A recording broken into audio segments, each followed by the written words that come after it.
Hey guys, we're going to do a quick breakdown of the combination circuit. I'm hoping the rules are in your head by now, what the series rules are and what the parallel rules are, but we're going to go over them as we break down the calculation. So the first thing I need you to look at is this is being broken down into two more drawings. So we have a combination circuit here because we have a portion of a series circuit going into a parallel. As soon as you have that, you have a combination circuit, and we need to simplify and break this stuff down. So before I start going into the calculation, I want you to just focus on 1, 2, and 3 in red, because the top drawing is for another example. If I look at this, the whole idea I told you guys before was to get RT.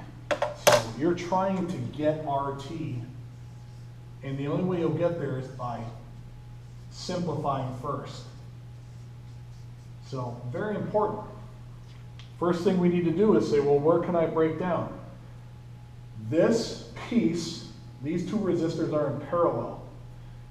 If I reciprocal these, because resistors in parallel have to be reciprocal or product over sum, or same value resistor, depending on what calculation you're going to use.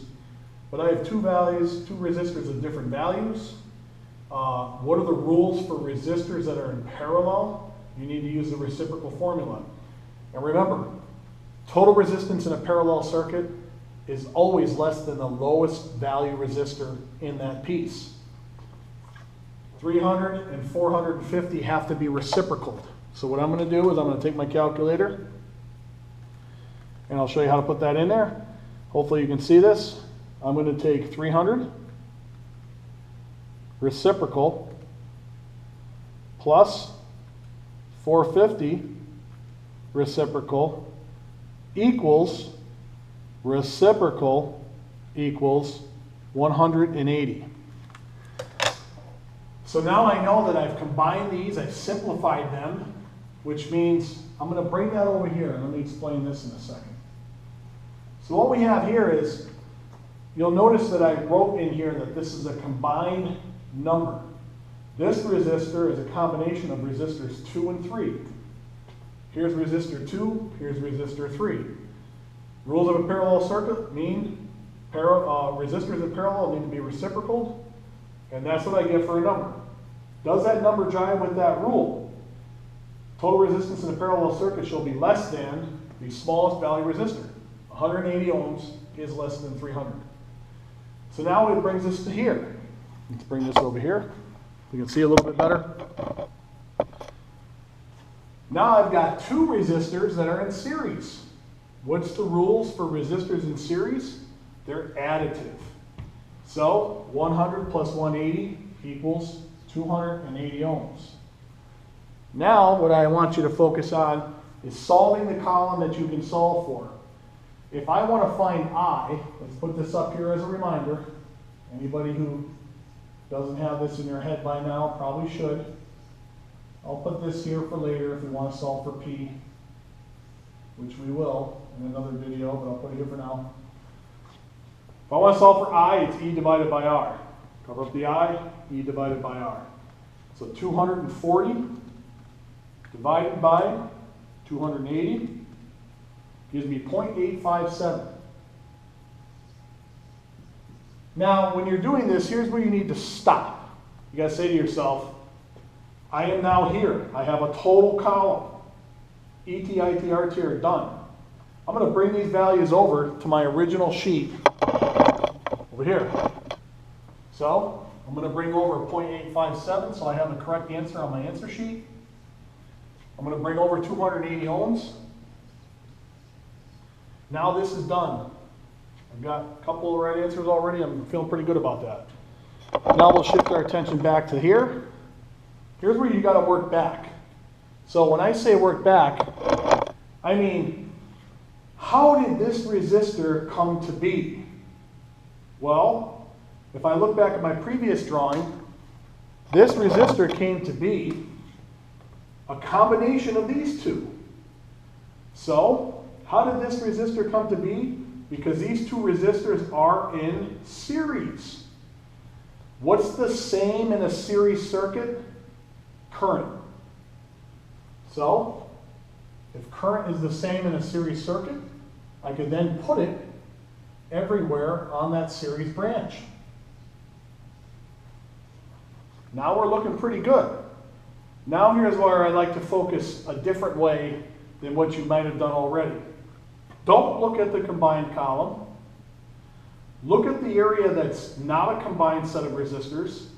Solve for the voltage drop across that branch, and then you could bring this home to your original drawing. How do I find E? It's I times R. E is I times R. So let's take 0.857. Multiply that times 100 ohms, and you get 85.7 volts dropped across that resistor. This column is done. When you have a column that's done, I want you to bring it home. So, if I come over here again, I'm bringing that home right there. So I'm going to say 85.7, 0.857. Now this one's done. We'll check that off. Now notice what I'm going to do over on this drawing over here. And I hate to keep moving this around. I just want to make sure you got a good view of it. Now that this is done, I don't want to look at this no more. I'm going to cross this off so I don't have to look at it no more. And the only thing I'm focused on is this. How do I get E when I have I and R? Multiply I times R, and you get 0.857 times 180. And you get 154.26 volts dropped across that branch. Now, this is not done. This is a combined resistor. So I want to say to myself, how did this resistor come to be? Because this resistor was in parallel. 2 and 3 were in parallel. So what's the same in a parallel circuit? Voltage is the same in a parallel circuit. So come back and take your 154.26. Take your 154.26. Now you don't have to look at this no more. Now we're back to here, which we're on the home stretch. How do I get I when I got E and R? Well, that's easy. E divided by R, 154.26 divided by 300 is 0.514, give or take. How do I get I when I got E and R? E divided by R. Let's do 154.26 divided by 450, 0.342. Now you're done. You've got every value. You can check this off, you can check this off. This is the paper I'm looking for.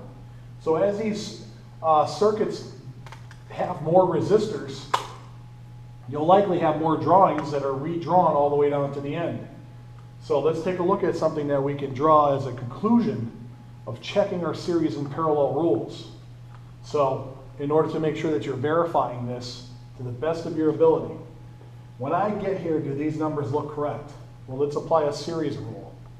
If I look at my circuit in the beginning, if you're saying current is the same in a series circuit, well, my 0.857 should be 0.857, at least up to this point. Once I get to this point, I hit a node or an intersection, and I realize that I'm going to drop current in a different way. Current's going to flow in 2 different directions. The question is, when I get to the parallel branch, we know that the rule of current in the parallel branch is current is additive. Does this number plus this number equal that number? And it should. So if you add up 0.342 with a couple more decimal places, 0.514, whatever numbers are after that, you'll end up with 0.857. So if you carry your numbers all the way out, you're going to be right on the money. This is the conclusion you need to come to. You need to look at this and understand that that's what's happening. Same thing with the voltage. Voltage is the same in a parallel circuit. But the question is, voltage in a series circuit is additive. Does this voltage and this voltage add up to 240? Yes, it does. So when you cross-reference your work back to the source, you're going to see your series and parallel rules come into play.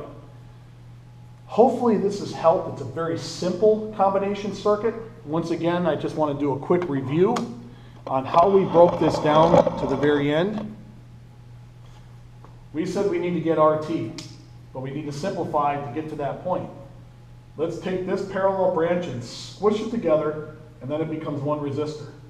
So if I reciprocal these, I end up with one resistor in this branch, which made it this.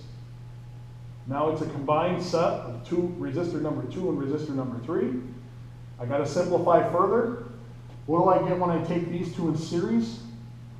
Well, resistors in series are additive. Then you get your RT. So in this case, you know, when you're taking a look at those, your RT now becomes 280. You can solve for this column. I guess the biggest trickery here is saying, how did this resistor come to be? Because they were in series. What's the same in a series circuit? Current. 0.857 goes across each column. Finish this one because it's not a combined setup. Find out what voltage drop is across that resistor, bring this one home. Then say to yourself, how did resistors 2 and 3 come to be 1? How did they come to be at this point? Because they used to be in parallel. Those are in parallel. And I'm always going to say, what is the same? What is the same in a parallel circuit? It's voltage. So bring that 154 over to here, bring it there, solve for current across both of those, and then look for your relationship with series and parallel rules. They're going to get harder. It's going to be even harder for me to explain on a whiteboard and try to get you to visualize this. But the important thing is to simplify, get RT, and start working backwards and apply the rule as they need to be applied per resistor or per column. Hopefully this helps. See you at the next video.